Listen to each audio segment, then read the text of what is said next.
thing I usually suggest with clients, and I do this for myself, when I am preparing to move down to, the week before I move, I start putting things in a box or a suitcase and make sure it's very clearly labeled or separated from everything else.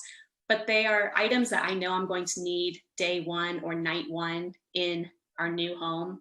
And that can be different for everyone. For some people, coffee maker is number one priority in your new home. So you want to make sure that's somewhere easily accessible and somewhere you can find. It could be sheets and towels so that you can set up your bed and your bathroom to shower and sleep on the first night. You want to have, of course, your toiletries, your medications, all your valuables, all those things that you want to keep separate from what the movers are going to be taking and packing, because there's no guarantee you're going to be able to find that stuff when you do move into your new home, or you think you're going to be able to find your kitchen stuff when you go to unpack, but that's frustrating if you don't want to dig through everything.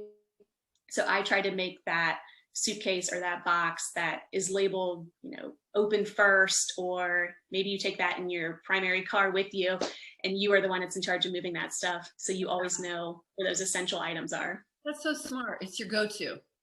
Yes. Yeah. Your immediate. My mom always said, set up your bedroom first, because at the end of a long day of moving, you don't want to have to scramble to find sheets and towels and everything else. So set up your bed so that you know you have a clean bed with clean sheets on it, ready to go at the end of the night. And I've taken that advice every time I've moved. My bed is the first thing I set up and make sure it's all ready for me.